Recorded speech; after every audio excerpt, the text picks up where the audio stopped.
Assalamualaikum warahmatullahi wabarakatuh. Apa kabar untuk pemirsa RRI.net dan juga pendengar Radio Republik Indonesia? Untuk kali ini kita bertemu lagi dalam paket obrolan budaya persembahan dari RRI Palu, dari Bumi Tadulako dan juga Negeri Seribu Megalit. Dan untuk kesempatan ini kebersamaan kita dalam obrolan budaya yang kami hadirkan membahas sebuah topik menarik yang mengangkat tentang tidak jauh-jauh dari sebuah nilai budaya. Dan untuk kesempatan ini kita akan berbicara soal pewarisan budaya dan juga pengembangan nilai pada masyarakat. Ya, kalau yang ada di wilayah Sulawesi Tengah, otomatis kita akan membahas tentang masyarakat Kaili. Namun kalau berbicara tentang budaya, budaya ini cukup luas ya. Kalau kita berbicara karena budaya ini ya bukan hanya satu jenis saja, tetapi banyak ya. Mulai dari tariannya, kemudian juga bisa merupakan juga sebuah warisan kebudayaan atau tradisi ya. Dan kalau kita berbicara soal pewarisan budaya, pemirsa RRI.net, bahwa pewarisan budaya yang menurut pemahaman saya sebagai orang awam ya, pewarisan budaya ini adalah peralihan nilai-nilai dan juga norma-norma sosial melalui pembelajaran, pengalaman dan juga masyarakat dari generasi ke generasi. Artinya ada turun-temurun di sini ya. Namun kita akan bahas lebih jauh bersama dengan narasumber yang sudah hadir pada kesempatan obrolan budaya kali ini. Saya langsung saja memperkenalkan kepada Anda dan juga kita akan langsung nantinya juga menyiapkan beberapa hal yang ingin kita ketahui tentang terkait dengan topik obrolan budaya kita ya. Yang pertama saya ingin menyapa dulu, Assalamualaikum dan apa kabar untuk Ibu Dr. Andi Imrah Dewi SPD MSN ya. Beliau inilah akademisi, tepatnya dosen Universitas Tadulako jurusan Ilmu Pendidikan Prodi PGSD. Assalamualaikum. Waalaikumsalam warahmatullahi wabarakatuh. Bagaimana kabarnya? Baik. Wow, luar biasa cerah ya. Iya, alhamdulillah. Iya, alhamdulillah. Dan juga di antara dua bidadari ini ada sosok seniman yang cukup dikenal juga di wilayah Kota Palu, yaitu ada abang saya, ini Abang Smith Lalove ya. Yes. Baik, ada Bung Smith tepatnya seperti itu. Biar kita lebih dekat lagi gitu ya. Kalau saya mau bilang Mangge nanti saya takutnya kadang saya lupa gitu ya. Mangge. Baik. Apa kabarnya juga nih Bung Smith? Alhamdulillah, Nabelo. Karebabelo. Nah, kalau biasanya masyarakat ini bahasa yang biasanya digunakan ya kalau bertanya kabar di wilayah kita ini Sulawesi Tengah, masyarakat Kaili kalau bertanya apa kabar itu adalah nu apa kareba ya. Karebabelo ya, artinya kabar baik. Nah, itu sedikit pengenalan bahasa untuk Anda semua pemirsa. Baik, kita langsung saja ini ya. Tapi ngomong-ngomong soal kegiatan-kegiatan dari narasumber ini, mungkin Anda ingin tahu ya. Baik, saya mungkin ke Ibu Dokter dulu ya. Ini Ibu Dokter muda nih ya. Iya, Ibu Dokter Andi Imrah. Saya panggilnya Ibu Dokter Imrah. Ya, boleh ya? Boleh. Baik. Bu Dokter Imrah, ini kegiatan terakhirnya apa nih? Ya, kalau berbicara tentang kegiatan terakhir, itu kemarin ada kegiatan Festival Tadulako ya. Oh iya, saya sempat membaca informasi beritanya itu ya. Iya, jadi di Festival Tadulako itu adalah proses pembelajaran yang masuk pada pembelajaran tari ya, jadi pengembangan tari. Karena memang bidangnya Ibu Dokter ya. Iya, salah satunya adalah tari Torata, di mana tari Torata ini merupakan tari kreasi baru. Baik. Yang tentunya memberikan kebaharuan dari sebuah proses pembelajaran seperti itu. Jadi ketika kita berbicara tentang tari Torata ini, antusias dari peserta didik itu luar biasa sekali tentunya ya. Apalagi guru-guru ya, karena mereka menganggap bahwa mereka adalah proses pembelajaran yang menarik ketika kreativitas muncul di dalamnya, seperti itu. Oke, jadi itu adalah kegiatan yang terakhir yang dilaksanakan. Itu tepatnya kemarin di salah satu mall ya? Iya, Palu Grand Mall. Palu Grand Mall ya. Oke, dan itu melibatkan berapa penari kemarin itu untuk kalau melibatkan penari itu sekitar 300-an. 300-an. Ya, 300-an lebih lah. Wow. Tapi itu untuk mahasiswa saja ya. Oke. Tetapi kalau ada dari Sanggar Seni juga? Tidak, kita lebih fokus ke sekolah dasar ya, karena ada lomba tari torata ya, jadi dihadiri dari tingkat TK, SD dan SMP. Jadi kategorinya adalah kategori cilik. Seperti itu. Baik, itu tadi beberapa kegiatan dan yang paling akhir ini adalah festival tari itu ya, yang melibatkan sekitar 300 penari. Baik, kalau kita bicara soal kegiatan ini, Bung Smith ini juga beberapa waktu yang lalu juga ada kegiatan ya. Kalau nggak salah itu kegiatannya itu adalah Tampolore ya. Itu kegiatan sejenis apa tuh? Apakah pengenalan budaya juga atau ada pertunjukan atau apa? Iya, lebih pada bagaimana kegiatan itu merajut tradisi, kemudian menyelaraskan dengan alam. Jadi itu kebetulan kawan-kawan relawan orang dan alam yang berkegiatan, ada kami juga di dalam selaku yang mengisi festival itu dengan pertunjukan seni. Baik. Nah, selain itu juga kita belajar mengeksplorasi nilai-nilai yang ada di dalam, yang dikandung oleh masyarakat di Lore. Nah, ini kita lagi terus ada di sana untuk nanti bisa juga dibuat menjadi sebuah karya seni. Jadi seperti itu yang sementara ini kita lakukan. Nah, berarti ada semacam kegiatan diskusi juga ya?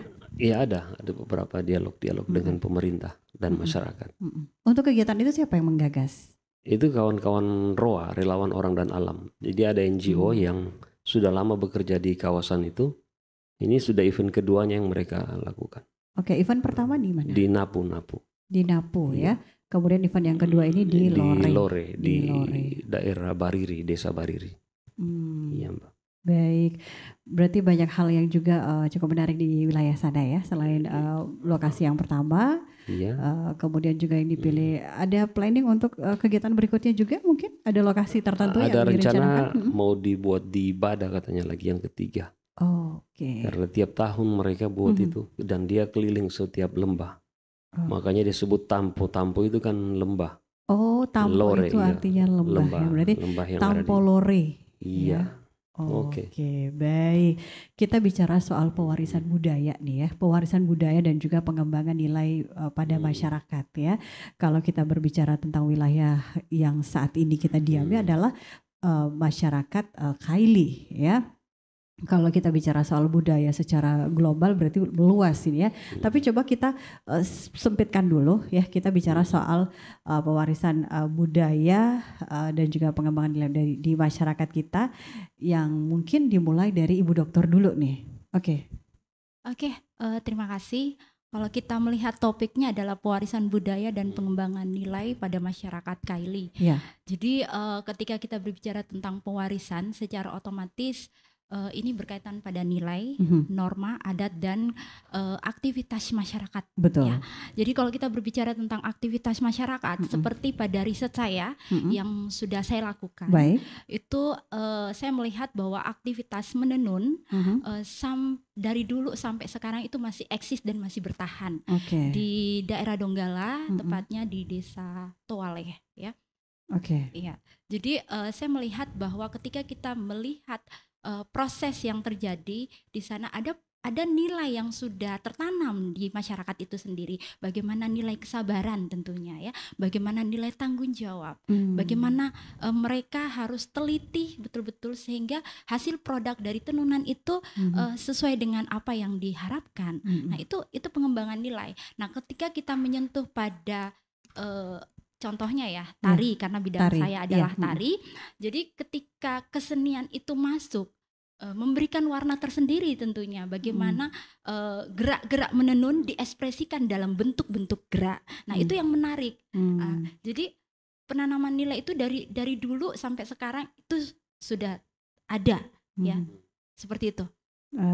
Kalau dari Bung Smith sendiri? Iya, saya lebih melihat kita pakai perspektif budaya dari seni. Jadi kita melihat budaya itu dengan perspektif kesenian.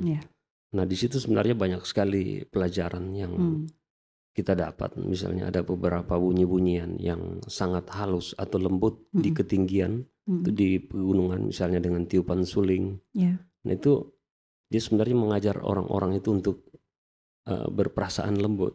Nah itu kalau dia terus bawa itu dalam kehidupan sehari-hari, makanya lebih damai, lebih berkarakter. Nah ada juga di wilayah pesisir, dia mungkin ada nyanyian-nyanyian yang sifatnya lebih energik, ada di lembah. Itu juga akan kelihatan ada nilai-nilai apa yang dikandung oleh spirit pada saat dia bernyanyi, atau saat dia bermusik. Nah disitulah sebenarnya kita bisa mengambil pelajaran dari itu. Misalnya tadi ada Rego yang ada di Kulawi. Nah, dia melingkar dengan bernyanyi, dengan spirit semangat itu, dan belum lagi di dalamnya ada syair-syair atau pesan-pesan khusus dari leluhur-leluhurnya untuk menyampaikan begini kehidupan yang harus dijaga, misalnya menjaga alam, menjaga persaudaraan, menjaga persatuan. Nah inilah nilai yang saya maksud, dan itu turun-temurun sampai hari ini masih melekat di Kulawi.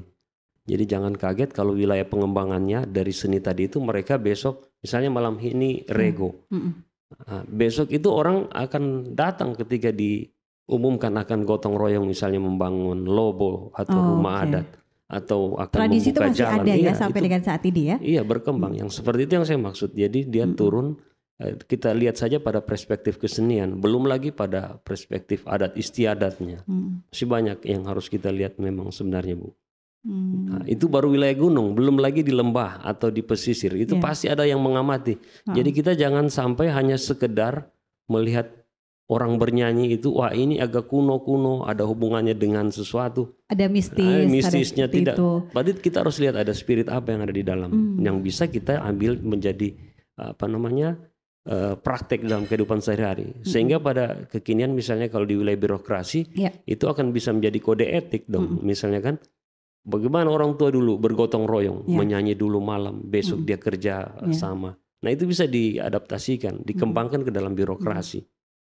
Nah masih bisa maksudnya kita dialog saja, apalagi selanjutnya perkembangannya. Betul. Jadi kalau memang banyak hal yang sebenarnya kalau berkaitan dengan budaya ini yang harus kita pahami gitu ya. Jadi jangan pemahaman kita yang baru sedikit gitu, terus kita sudah mengatakan bahwa ini seperti ini. Padahal sebenarnya ya seperti yang dijelaskan oleh Bung Smith tadi bahwa ada di antara nada-nada yang dihadirkan ya, dan itu juga mempunyai makna yang harus dipahami juga gitu ya. Jadi bukan hanya serta-merta kalau misalnya dalam bunyi-bunyian misalnya dari alat musik lalove misalnya gitu ya, atau ada alat musik lainnya yang memang khas dan menggambarkan masyarakat Kaili itu dianggap ini sesuatu yang mistis gitu. Padahal sebenarnya tidak gitu ya. Ada makna lain yang harus lebih kita jauh pelajari lagi gitu ya. Nah kemudian apa yang perlu dilakukan gitu ya soal agar warisan budaya ini tidak istilahnya tidak punah atau tetap terjaga gitu. Silakan Bung Smith. Iya. Yang dilakukan adalah bagaimana negara harus hadir di dalam, Mbak. Yang selaku orang ada keikutsertaan yang bisa membuat regulasi supaya dia bertahan. Misalnya tadi kan misalnya ada perspektif nilai gotong royong di dalam. Misalnya kita melihat bahwa budaya dalam gotong royong dulu kan. Nah hari ini regulasi itu mungkin diturunkan. Misalnya kalau kita dengan kondisi sekarang sulit mengajak masyarakat untuk gotong royong. Seperti yang dilakukan orang tua dulu misalnya.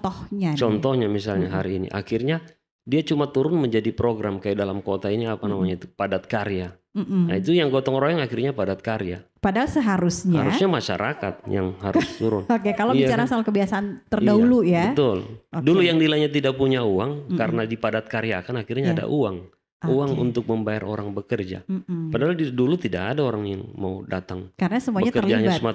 Semata-mata itu tanggung jawab. Nah ini yang bergeser. Nah, pemerintah harus hadir di sini untuk memberikan edukasi dengan cara mengambil spirit tradisi itu. Nah itu mungkin salah satu contoh kecil. Kedua dalam seni itu sendiri. Misalnya di seni itu rata-rata sekarang musik itu bicara tentang cinta-cinta, lebih ke era-era yang sudah hampir jauh dari akar-akar kebudayaan. Kenapa tidak pemerintah menyediakan ruang-ruang hanya kepada ruang-ruang tradisi, diberikan mungkin ada award atau apa namanya penghargaan dan sebagainya yang sifatnya lebih kepada kedaerahan kita. Nah, itu strategi ke depan. Itu pendapat dari Bung Smith. Kalau Ibu Dokter gimana? Ya, kalau saya sih kurang lebih ya. Cuman ketika kita berbicara tadi tentang gotong royong, ya, secara otomatis mungkin tidak semua daerah ya atau semua titik ya ada titik-titik tersendiri, karena kalau saya melihat dari berarti sebenarnya masih ada mempertahankan soal itu ya. Iya, tapi ada juga yang mulai sudah tergerus. Ya, Oke, silakan lanjut Bu Dokter. Saya melihat bahwa kondisi yang ada di daerah Parigi Motong ya, di daerah suami saya melihat bahwa kegotong royongan yang terjadi di sana justru luar biasa sekali. Yang masih tetap terjaga ya. Kita tidak temukan di daerah kota atau wilayah-wilayah yang lain. Buktinya ketika ada pesta adat perkawinan gitu kan, mereka bergotong royong, apa yang kurang, apa yang ini gitu, sama-sama membenahi. Itu kan bagian dari gotong royong juga. Jadi memang di wilayah mana tepatnya? Di daerah Maninili. Ya, gitu. Oke, Parigi Motong ya. Ya, baik, dan itu masih tetap terjaga sampai dengan saat ini ya. Oke, tapi kalau bicara soal budaya ini memang tidak hanya sebatas itu saja. Masih banyak hal lain yang akan kita gali dari pewarisan budaya dan juga pengembangan nilai pada masyarakat, khususnya masyarakat Kaili ya. Yang akan kita lanjutkan lagi, Bung Smith dan juga Ibu Dokter ya. Setelah kita break dulu untuk sesaat. Tetaplah bersama dengan Obrolan Budaya RRI Net. Jelajah Nusantara.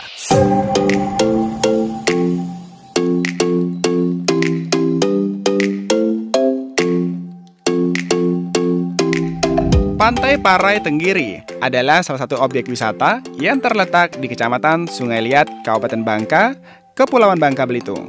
Tepatnya berada di Desa Sinar Baru yang kira-kira berjarak 30 km di sebelah utara Kota Pangkal Pinang. Pantai ini, sahabat budaya, memiliki kontur tanah yang landai dengan ombak yang relatif kecil. Pantai Parai Tenggiri memiliki hamparan pasir putih yang masih bersih dan batu-batu granit yang alami. Batu-batu tersebut mempunyai ukuran yang cukup besar dan juga bersifat alami, sehingga makin menambah kesan eksotiknya. Kawasan pantai ini ditetapkan sebagai kawasan wisata hijau atau yang dikenal dengan sebutan Parai Green Resorts. Hal ini disebabkan karena pengelola sangat memiliki kepedulian yang besar terhadap usaha penyelamatan lingkungan, yakni dengan cara mengurangi penggunaan bahan-bahan yang dapat mencemari wilayah pantai. Hal ini terlihat dari lingkungan pantai yang bersih dan tertata asri serta beberapa penjaga pantai yang memantau pengunjung yang berenang agar tidak terjadi hal-hal yang tidak diinginkan.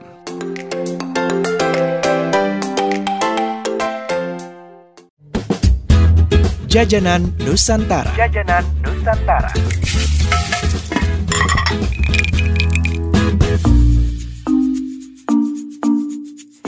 Sahabat budaya, kuliner asal ranah Minang tidak hanya memiliki rasa gurih dan kaya akan rempah, tetapi ternyata ada pula makanan Sumatera Barat yang bercita rasa manis dan lezat, yaitu kue bika. Kue bika jadi cemilan khas di daerah Koto Baru, Sumatera Barat. Nama bika adalah kependekan dari biskuit Koto Baru asli. Ada salah satu bika yang terkenal di Bukit Tinggi, yaitu Bika Talago. Tempatnya berada sekitar 10 km dari pusat kota Bukit Tinggi. Bahan utama bika Koto Baru adalah air kelapa, tepung beras, dan gula pasir yang diwadahi dengan daun waru. Bentuknya lebih mirip kue apem daripada bika Ambon yang memiliki tekstur berlubang-lubang seperti sarang tawon. Perbedaan lainnya dengan bika Ambon adalah cara pembuatannya. Bika Ambon diolah dengan cara dikukus, sedangkan bika Koto Baru diolah dengan cara dibakar atau dipanggang di atas tungku api dan beralaskan daun jati. Apabila sahabat budaya berkunjung ke Bukit Tinggi, kue bika bisa kamu dapati di sepanjang ruas jalan tersebut. Mulai masuk dari daerah Kayu Tanam hingga ke Koto Baru Padang Panjang, kuliner khas ini sangat banyak dijual di pinggir jalan. Dijamin, sekali coba pasti ingin nambah lagi. Kakek! Ada cucu kakek. Mau datang kok nggak bilang sih? Oh ya, gimana kuliahmu, Nak? Mudah-mudahan 3 bulan lagi saya wisuda, Kek.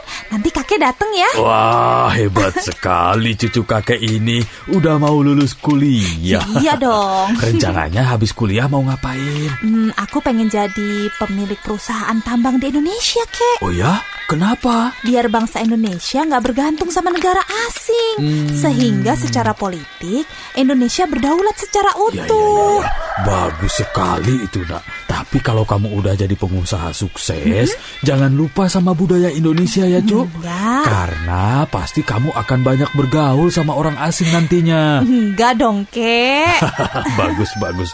Kamu harus mempertahankan budaya Indonesia sebagai kepribadian bangsa.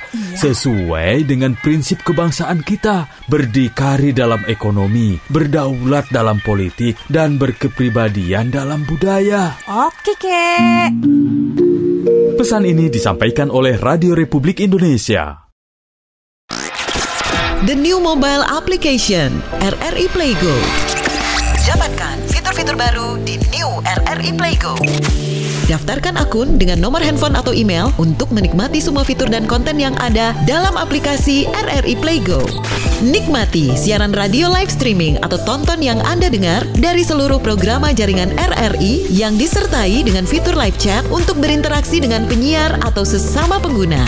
Dengarkan musik favorit melalui playlist dengan berbagai genre dan dekade koleksi kami. Simak berbagai siniar dan berita dalam bentuk podcast audio dan video. Dapatkan beragam berita terkini. RRI Playgo kini dilengkapi dengan fitur sosial media yang memungkinkan pengguna untuk saling follow, like, comment, dan sharing konten.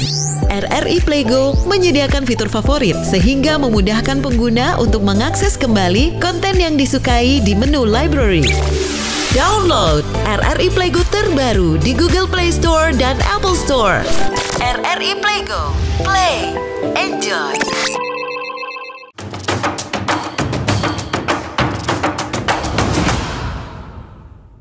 Pemirsa RRI Net, kita kembali lagi dalam obrolan budaya untuk kesempatan ini dan masih tentang pewarisan budaya dan juga pengembangan nilai pada masyarakat. Kylie, kalau sebelumnya tadi Ibu Dokter sudah berbagi cerita juga atau berbagi informasi juga kepada kita ya bahwa ini terkait dengan salah satu wilayah yang ada di Sulawesi Tengah, tepatnya di Kabupaten Parigi Motong itu yang masih memang terjaga nilai-nilai budayanya bahkan tradisinya ya.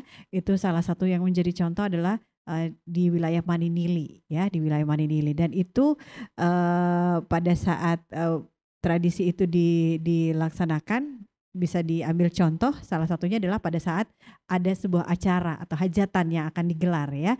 Nah, kalau kita perhatikan memang ya tidak bisa dipungkiri pergeseran itu pasti ada gitu ya. Pergeseran nilai di masyarakat itu pasti ada. Di zaman sekarang ya apalagi ya.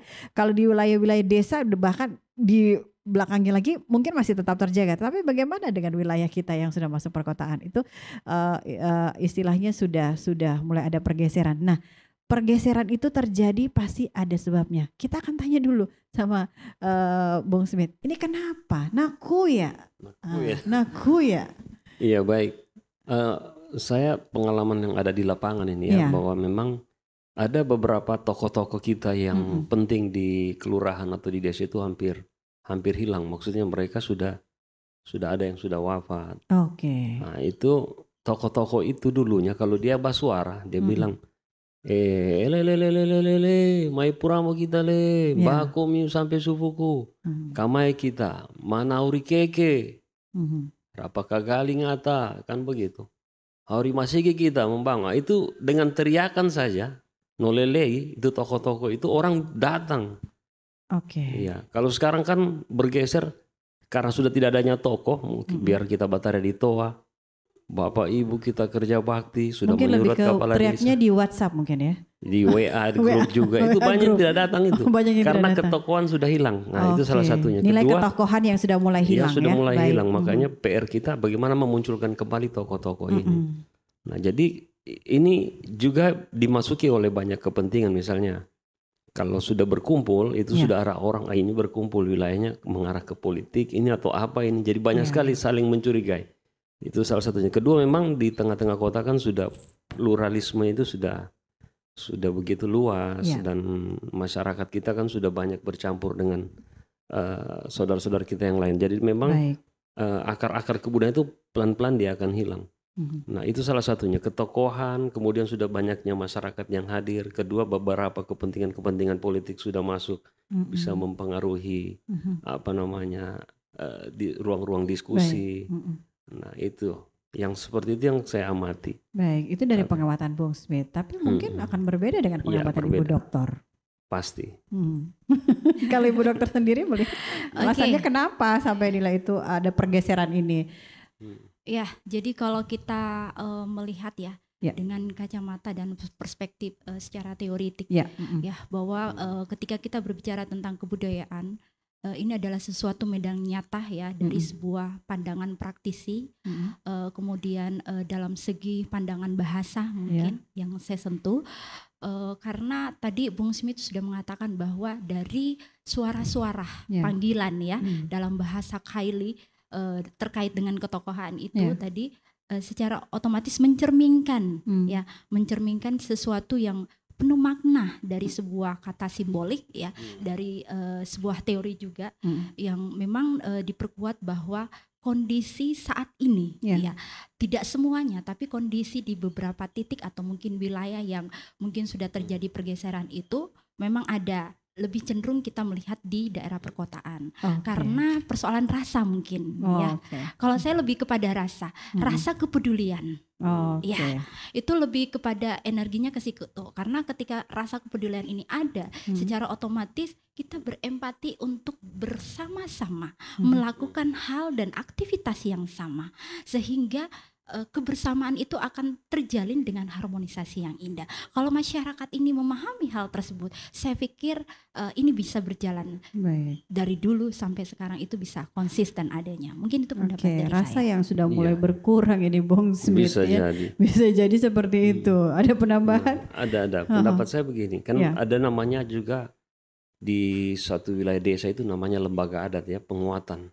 Nah itu kita kalau memang masih ada di kota itu dikuatkan, dikasih dia peran dan fungsinya yang lebih kepada wilayah di mana dia harus bekerja selaku lembaga adat. Karena memang saat itu mereka lah yang mendorong sehingga tumbuhnya sebuah sifat yang namanya gotong royong. Nah kalau inilah yang dilakukan oleh lembaga-lembaga adat. Nah ketika nanti akan bertemu dengan beberapa masalah-masalah yang sifatnya tidak terlalu memberatkan masyarakat, itu bisa didiskusikan di lembaga adat. Nah, jadi kan biasa begini, ada ketersinggungan di wilayah masyarakat antar tetangganya, beberapa ini harus larinya semuanya lari ke polisi misalnya. Nah, padahal bisa diselesaikan oleh lembaga adat. Nah, itu penting dihidupkan kembali supaya nanti rasa kekeluargaan, rasa kegotong royongan itu bisa terus melekat di masyarakat. Nah, itu akhirnya kalau sudah baku salah orang susah sekali diajak kerja bakti karena sudah seperti itu modelnya kita. Nah, kodirara wasakali. Kodirara. Makanya kodirara. Betul. Kalau bikin cuma cepat tua. Betul. Kalau menurut hukum itu apa? Tindak pidana ringan. Kalau cuma baku salah paham, nah itu bisa diatur secara adat sebenarnya. Nah ini tidak langsung dilarikan ke polisi dan semuanya harus ada hukum negara. Nah, orang naya mata malu kita. Padahal kan. Sebenarnya ada hal yang mungkin bisa dibicarakan dulu secara kekeluargaan. Karena kalau bicara soal adat itu kan juga tidak jauh-jauh dari nilai kekeluargaan itu sendiri ya. Baik Bung Smith, kita beralih ke Ibu Dokter. Ini kan memang bidangnya Ibu Dokter ini adalah seni tari. Ya, seni tari dalam pengembangan tarian yang sudah istilahnya dilakukan pengembangan oleh Ibu Dokter sendiri. Pasti tidak semudah yang kita bayangkan prosesnya. Ada dong kendala-kendalanya. Kalau boleh tahu nih, apa aja nih kendalanya, Bu Dokter? Iya, jadi kalau kita berbicara tentang pengembangan dalam tari ya. Kendala utama itu adalah ketika kita tidak memahami betul kondisinya. Tetapi perjalanan saya sendiri, pengalaman saya sendiri, saya selalu melalui dengan riset. Jadi salah satu contoh ketika saya mengkaji tentang tari Torata. Ya. Jadi tari Torata ini merupakan tarian penjemputan tamu. Seperti yang saya katakan tadi, ini merupakan tari kreasi. Jadi sudah jelas ini adalah pengembangan tentunya. Nah, dari sebuah perjalanan ketika saya melihat bahwa di wilayah Sulawesi Tengah yang tadi di Desa Maninili saya melihat bahwa kultur budayanya terkait pada nilai tadi, gotong royongnya, semangatnya, spiritnya yang begitu besar itu bisa terlihat dari musik dari Tari Torata yang sangat energik sekali ya, yang berbeda karena memang tabuhannya adalah tabuhan gendang ya, yang cukup menggemuruh ya, memberikan spirit bahwa perempuan Kylie yang begitu lembut, begitu bersahaja dengan gerak-gerak yang gemulainya, terus berbanding terbalik nih dengan musiknya gitu yang cukup, bahasa saya cukup menggebu-gebu lah istilahnya seperti itu, sehingga tarian Torata ini menjadi sesuatu sensasi warna keunikan yang berbeda khususnya dalam proses pembelajaran seni. Kalau itu. Oke, itu kalau untuk wilayah-wilayah yang Ibu Dokter lakukan riset itu di mana saja tuh? Jadi kalau riset saya itu kemarin sudah ke pantai timur, sudah ke pantai barat ya. Kebetulan bersama Bung Smith juga. Jadi tepatnya ada di Taripa ya. Desa Taripa itu saya menciptakan sebuah tari dengan judul tari Pajoge Magau. Pajoge Magau. Pajoge Magau. Iya. Artinya? Pajoge Magau itu adalah sebuah penari yang sedang bergoyang. Pajoge. Iya, kurang lebih seperti itu. Kalau Magaunya adalah sebenarnya kalau Magau itu istana ya, raja bangsawan gitu. Jadi sebagai penari bangsawan gitu. Kurang lebih risetnya seperti itu karena memang kemarin itu saya juga riset di Sanggar Soraja ya, Soraja ya yang di Palu, Pak Mehdi ya. Jadi saya banyak mendapatkan informasi juga dari beliau. Kemudian dengan berjalannya itu ke Desa Taripa itu justru mendapatkan chemistry dalam sisi musik ya, musiknya, musik dari Ndate. Ya. Jadi kerjasama kemarin dengan Om Usman juga ya, almarhum. Seperti itu. Kalau Bung Smith sendiri, keterlibatan yang dilakukan oleh Bung Smith ini, yang istilahnya yang menarik dari apa yang sudah dilakukan oleh riset yang dilakukan oleh Ibu Dokter ini, kalau menurut Bung Smith? Iya, kalau dalam beberapa garapan itu Ibu Dokter ini melakukannya itu dengan betul-betul melakukan kajian, dia menulis. Kemudian dengan tulisannya itu beliau publis ke dunia internasional, karena selama ini kan banyak teman-teman mengkaji atau menggali sebuah tulisan itu tidak sampai keluar. Nah yang menarik itu karena beliau akademisi, juga punya jaringan besar di luar, itu cepat mengekspos apa yang ada di Sulawesi Tengah. Artinya kita memang butuh sosok Ibu Andi ini dalam mempercepat, memperkenalkan kebudayaan kita keluar dengan jaringannya. Nah kalau yang hal-hal lain kita relatif untuk menilainya. Cuma itulah kelebihan yang salah satunya yang penting untuk kita, karena kita dengan latar belakang bukan akademisi ini harus banyak belajar ke beliau-beliau. Selain melakukan riset, Bu Dokter juga menulis buku ya, menulis buku. Dan ini kalau boleh cerita-cerita sedikit tentang buku yang ditulis nih, apa dan ini muatan informasinya apa saja ini Bu Dokter? Yang terakhir nih. Jadi kalau berbicara buku yang terakhir di ini. Jadi kalau berbicara tentang kekaryaan ya, baik karya visual ya maupun karya dalam bentuk tulisan, artikel yang sudah publish di nasional maupun internasional, alhamdulillah sudah lumayan ada ya, bukan lumayan banyak tapi lumayan ada. Dan ini salah satu riset saya juga. Tadi saya sudah menyentuh tentang Tari Torata. Di sini judulnya adalah Urgensi Pembelajaran pada Pendidikan Dasar. Nah ini kita para penulis ya terdiri dari dosen-dosen se-Indonesia dan alhamdulillah salah satu tulisan saya masuk di sini dengan judul Pembelajaran Seni dalam Membangun Kemampuan Fisikomotor sebagai Pengalaman Belajar di Sekolah. Nah ini saya persembahkan untuk teman-teman guru di luar sana yang memang membutuhkan proses tersebut, bagaimana mempelajari sebuah tarian, dasar-dasar tari itu dari mana sih? Bahan literasinya. Iya, bahan literasinya. Karena ketika kita belajar tari, tetapi langsung dengan bentuknya saja tanpa mengetahui sejarahnya, prosesnya, ragam geraknya seperti apa, saya pikir itu sangat-sangat perlu dibenahi kembali. Kurang peresapan kayak gitu ya. Kalau langsung ada ini teori kemudian prakteknya. Kalau praktek tanpa mengetahui sejarahnya seperti apa, makna dari tarian ini seperti apa. Betul ya? sekali, betul sekali. Ya, harus lebih dalam lagi menggalinya. Oke, menggali harus lebih dalam lagi. Oke, kalau ini judulnya tadi sampul depannya adalah urgensi ya. Urgensi pembelajaran pada pendidikan dasar. Tanggapan Bung Smith tentang buku ini?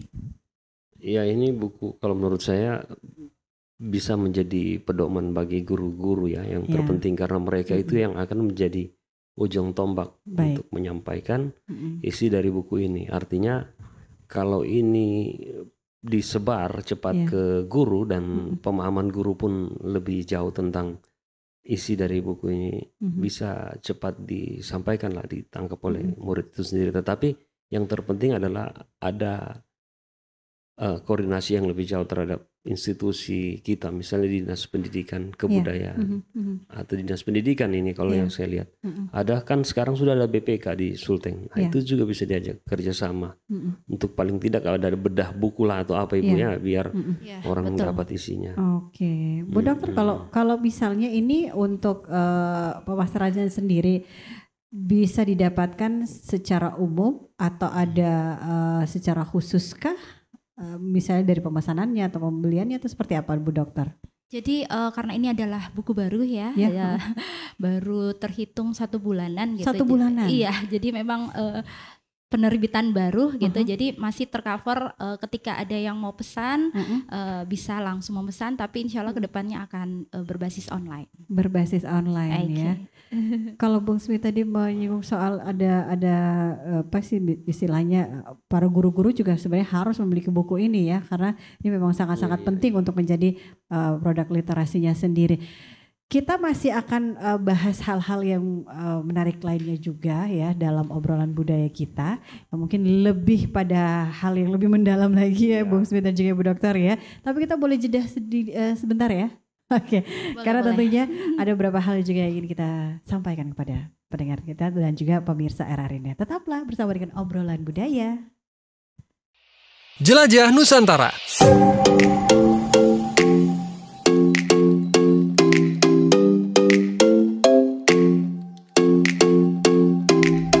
Air terjun Madakaripura adalah sebuah air terjun yang terletak di Kabupaten Probolinggo, Provinsi Jawa Timur. Air terjun setinggi 200 meter ini merupakan air terjun tertinggi di Pulau Jawa dan tertinggi kedua di Indonesia. Air terjun ini, sahabat budaya, adalah salah satu air terjun di kawasan Taman Nasional Bromo Tengger Semeru, tepatnya di lereng Gunung Bromo. Air terjun Madakaripura berada di ujung lembah sempit dan berbentuk ceruk yang dikelilingi tebing-tebing curam yang meneteskan air pada seluruh bidang tebingnya seperti layaknya sedang hujan. 3 di antaranya bahkan mengucur deras membentuk air terjun lagi. Nama air terjun yang berada di ketinggian 1000 mdpl ini berasal dari kata Madakaripura, yaitu tanah perdikan milik Mahapati Gajah Mada dari Kerajaan Majapahit. Air terjun Madakaripura juga kerap disebut air terjun abadi. Hal itu karena air yang dialirkan oleh air terjun ini selalu melimpah dan tak pernah berkurang debitnya.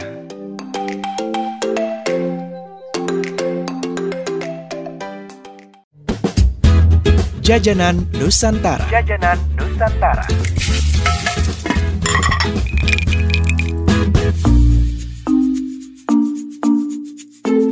Sahabat budaya, kalau Papua memiliki Papeda, Palu, kota yang terletak di Provinsi Sulawesi Tengah, juga memiliki panganan tradisional yang diolah dari sagu. Tabarodangi namanya. Makanan tersebut terbuat dari sagu dan dijadikan kudapan pilihan bagi masyarakat sekitar. Tabarodangi memiliki sebutan lain. Masyarakat Kota Palu menyebutnya juga dengan nama jepah. Cemilan ini sangat khas karena proses pembuatannya masih tergolong tradisional. Hanya menggunakan tungku dan juga belanga yang terbuat dari tanah liat. Dengan mempertahankan ciri khas dari proses pembuatan serta alat-alat masak yang digunakan, dipercaya dapat menjaga kualitas rasa dari tabarodangi. Terbuat dari campuran sagu dan kelapa parut, kudapan ini juga disajikan dengan tambahan isi di dalamnya. Pembeli dapat memilih antara ikan dan gula merah sebagai isinya. Walaupun sempat sulit dijumpai, tabarodangi saat ini mulai dijual di beberapa sudut di Kota Palu. seperti di Taman Ria dan juga sepanjang Jalan Cumi-Cumi. Deretan ibu-ibu dengan tungku dan belangannya mulai terlihat ramai di pinggir jalan di kala sore datang. Ini menjadi pemandangan unik dan khas saat berjalan-jalan di Kota Palu. Serunya lagi sahabat budaya, tabarodange dibuat langsung di tempat. Jadi para pembeli bisa melihat langsung proses pembuatan dari awal hingga akhirnya siap untuk disantap. Kudapan ini sangat pas untuk dijadikan teman bersantai sore-sore ataupun jadi pelengkap obrolan santai bersama orang-orang terdekat di waktu senggang. Nah, kalau sahabat budaya penikmat olahan dari bahan dasar sagu, tabarodange harus ditambahkan ke dalam daftar wisata kuliner ketika berada di Kota Palu.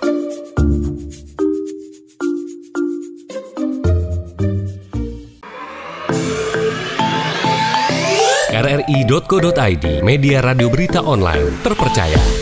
Berita terkini dari seluruh Indonesia, tampilan baru dan fresh. Bagian dari sistem Big Data dan Artificial Intelligence RRI, menjadikan rri.co.id mudah diakses. rri.co.id, akurat, terpercaya.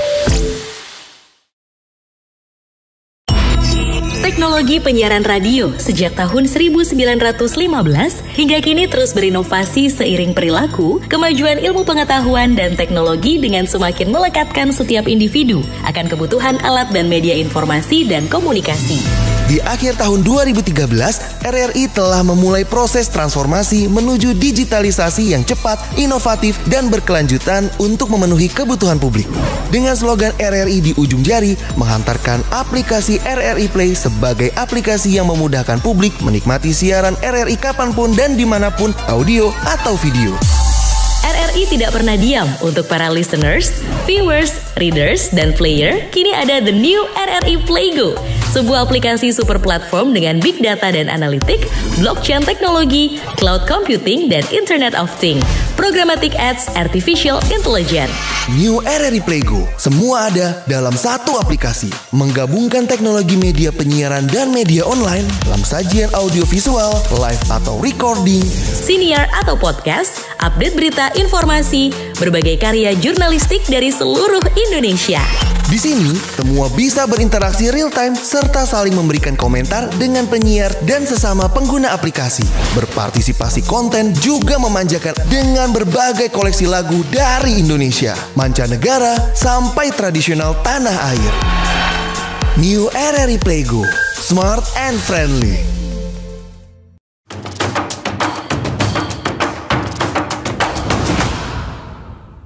Pemirsa RRI Net, kita kembali lagi dalam obrolan budaya untuk pewarisan budaya dan juga pengembangan nilai pada masyarakat Kaili. Mungkin sebelum beberapa hal yang di akhir obrolan kita akan dengarkan dari masing-masing narasumber ya. Ini bicara soal, kembali lagi pada buku lah, Ibu Dokter ya. Siap. Buku yang berjudul Urgensi Pembelajaran terkait dengan seni ya ini. Kalau Ibu Dokter sudah menyiapkan bahan untuk menjadi bahan literasi ya, adakah atau ini menjadi proyek ke depan dari Ibu Dokter untuk pengembangannya dan juga menjalin kerjasama misalnya dengan dinas terkait? Ini lingkup kebudayaan dong sebagai bahan bacaan dan juga informasi untuk para guru-guru gitu ya, karena mereka adalah bagian dari orang-orang yang akan istilahnya memproses informasi apa yang ada di dalam kemudian disampaikan kepada anak didik mereka. Gimana Bu Dokter? Oke, baik. Sebelumnya saya cukup bersyukur juga dalam kegiatan Festival Tadulako. Sebelum saya menyinggung itu, Kepala Dinas sudah memberikan ruang itu sebenarnya pada sambutannya. Mereka sangat merespon sekali. Pak Hardi merespon bahwa insya Allah kita akan kerjasama. Jadi dengan kata itu saya tinggal datang, saya pikir ya, tinggal datang ke beliau untuk membicarakan program-program selanjutnya. Dan di Festival Tadulako ini terus terang nanti kita akan mempersiapkan juga untuk tarian Torata 1000 penari. Nah, itu mudah-mudahan bisa digebrak nanti bersama dengan seluruh sekolah yang ada di Kota Palu ya, mulai dari tingkat TK sampai yang kemarin cuman SMP, mungkin bisa sampai SMA dan mahasiswa ya. Jadi TK, SD, SMP, SMA dan mahasiswa. Tak tercukupi lagi ketika guru-guru akan terlibat menari ya. Oke, jadi bukan hanya peserta didik saja ya, tapi juga guru-guru, karena memang guru perlu juga ya. Iya, betul. Dilibatkan, selain penyampaian informasi juga mereka harus terlibat langsung. Kalau dari Bung Smith sendiri ya, ini apa yang mungkin sama dengan yang ditanyakan oleh kepada Ibu Dokter tentang buku urgensi ini. Ya memang perlu adanya kerjasama untuk pengembangannya ke depan. Ya, yang terpenting itu keterlibatan, sekali lagi keterlibatan negara, pemerintah itu harus. Oh ya, karena sudah disinggung di awal ya. Iya. Oke. Kalau sudah lihat ada orang yang berpotensi, jangan sampai orang yang berpotensi jadi pengemis. Maksudnya dia yang meminta-minta ruang, padahal sudah jelas-jelas orang berbuat. Jadi jangan lagi dicari atau dibuka ruang. Mohon maaf, orang yang baru mau bikin event. Dengan bawa-bawa proposal dengan angka-angka misalnya kan, itu lagi mau diraba-raba, baru mau lihat saja dulu orang yang sudah berhasil. Ini bisa dijadikan contoh. Terus orang-orang yang baru mau berbuat yang sama itu diajak juga, dikasih lihat ini dulu. Di sini tempat belajar, magang dan sebagainya. Ini urusan negara yang harus bisa mempertemukan yang seperti itu. Nah, kedua, ini kan ada media, banyak sekali media di Kota Palu. Ini harus dirangkul, diajak duduk bersama. Lebih didorong supaya sesering mungkin angkat konten-konten yang sifatnya edukasi, yang mengangkat bagaimana nilai budaya itu harus ada terus di dalam kontennya mereka. Kan sudah bebas sekali hari ini orang untuk bersuara tentang kebudayaan.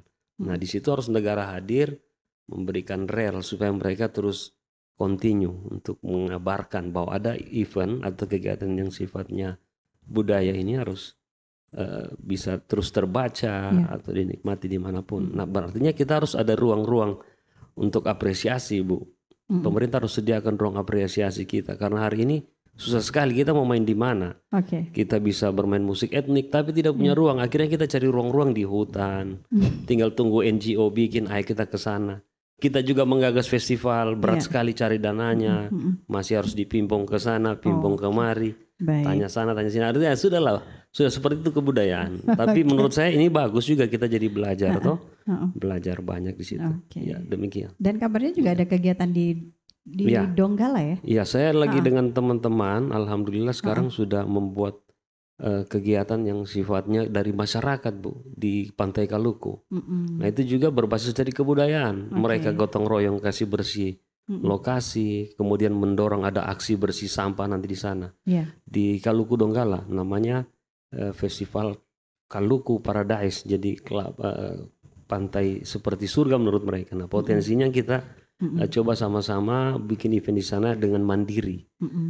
Melibatkan siapa saja, Bu Dokter terlibat nggak? Terlibat, nanti Bu Dokter akan hadir. Di sana ada camping ground, aksi bersih pantai, deklarasi Donggala Sadar Wisata, dengan konser musik amal dan silaturahmi musisi peduli. Artinya negara sudah terlibat di situ ya? Itu negara paling cuma kepala desa, dia undang teman-temannya yang sekitar-sekitarnya dulu.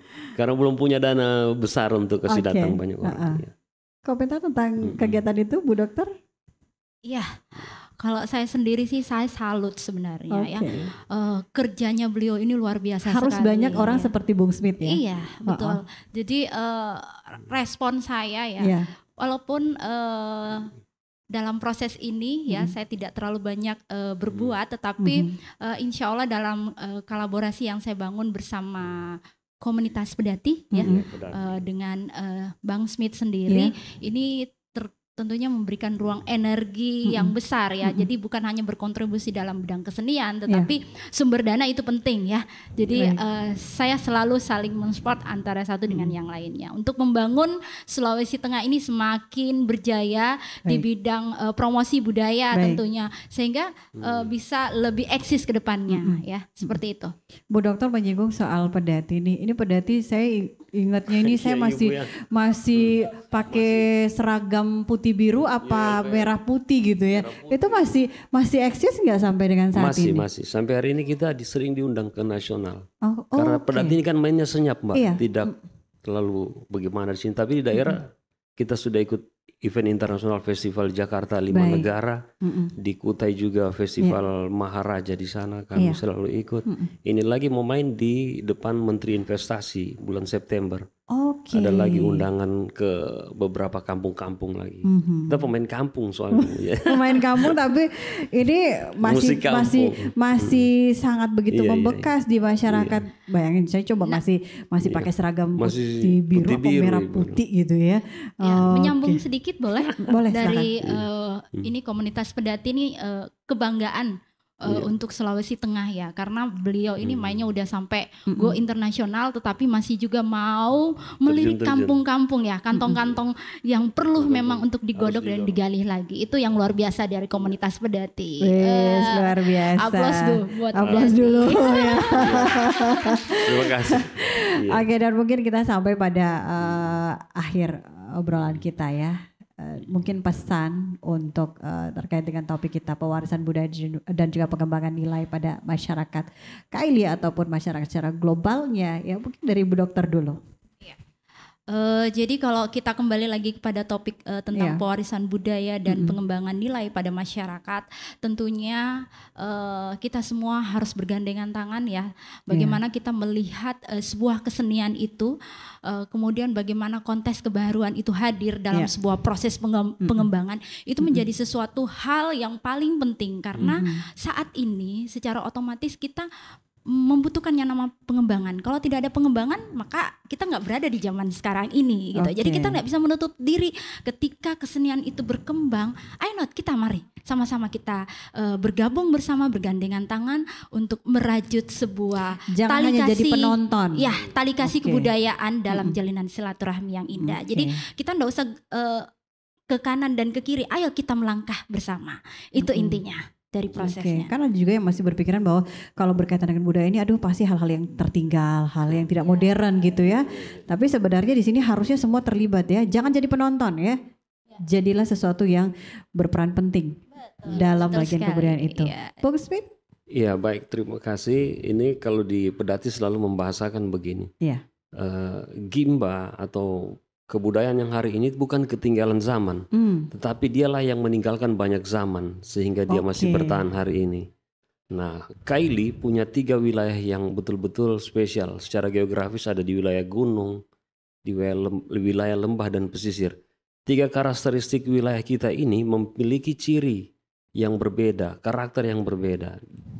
Nah, di 3 wilayah ini kita sangat kaya, Bu, sangat kaya. Kekayaan kita itu kalau mau digale hari ini tidak akan cukup dokumenter. Kita bawa semua kemari pemain atau itu produk film dokumenter mau geografik apa itu sampai hari ini mengaku gila kalian ini potensinya. Satu saya gale muncul satu digale muncul satu. Kita masih punya kehidupan di bawah tanah yang di dalam goa. Orang tua kita punya kehidupan seperti itu, sama juga seperti di Turki ada kehidupan di dalam goa. Itu belum tergali. Kita juga punya kehidupan yang di rumah pohon seperti di Papua. Dan di sana ada di wilayah gunung sebelah barat. Sama. Kita juga punya kehidupan di tengah-tengah laut yang ada karang, di atas karang hidup seperti itu. Nah kita ini orang yang spesial yang ada di Sulawesi Tengah ini. Makanya menurut saya kekayaan ini harus dijaga dengan cara ayo bergotong royong.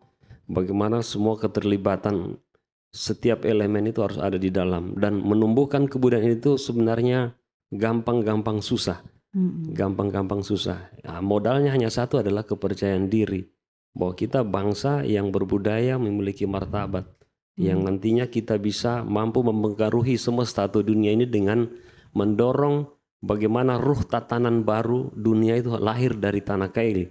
Karena orang-orang tua kita dulu selalu berpesan dengan kearifan. Belora povia, belora kava, rimba tanah rajeje, litu rangi taratande. Artinya? Masin tubuh kita maroso, morambang kita marisi. Misalnya kebaikan yang kalian buat, kebaikan juga yang akan kita dapat. Nah, kemudian di mana rimba tanah rajeje itu langit ratande, di mana bumi yang engkau pijak, di situ langit engkau junjung. Masin tubuh kita maroso, morambang kita marisi, maliuntinubu misalnya. Kita hidup secara bersama-sama supaya kita kuat. kita kokoh, kita marisi dengan semua kebersamaan itu supaya kita lebih kokoh. Nah, Maliun Tinovo adalah kita akan mendapatkan kesejahteraan bersama. Nah, itulah yang difalsafahkan orang tua di sini. Nah, kalau ini sudah menyebar menjadi sebuah nilai, kita bisa mempengaruhi tatanan baru semesta ke depan. Baik. Tabe. Tabe. Seperti itu ya. Dan baik, pemirsa RRI.net ya, demikianlah obrolan budaya kita untuk kesempatan kali ini. Terima kasih untuk kedua narasumber kita, Bu Doktor ya, dan juga Bung Smith ya. Mudah-mudahan kegiatan yang direncanakan ke depan akan dilaksanakan ini, baik dari kegiatan yang sudah menjadi planning project berdua ataupun dari Pedati sendiri ini bisa semakin berkembang lagi dan juga tentunya semakin banyak hal-hal terkait dengan warisan budaya ini yang lebih diperkenalkan lagi, dan mari sama-sama kita cegah jangan sampai punah. Mungkin seperti itu pesannya ya. Setuju sekali ya. Baik, pemirsa RRI.net ya, demikianlah untuk obrolan budaya kita. Terima kasih untuk kebersamaan Anda, dan juga kami mengucapkan terima kasih untuk penanggung jawab Kepala LPP RRI Palu dan juga seluruh tim obrolan budaya yang sudah terlibat untuk kesempatan kali ini. Dan akhirnya dari Bumi Tadulako, Sulawesi Tengah, negeri 1000 megalit, saya Umi Kalsum Jawas dan juga tim obrolan RRI Palu mengucapkan terima kasih. Sampai jumpa. Tabe.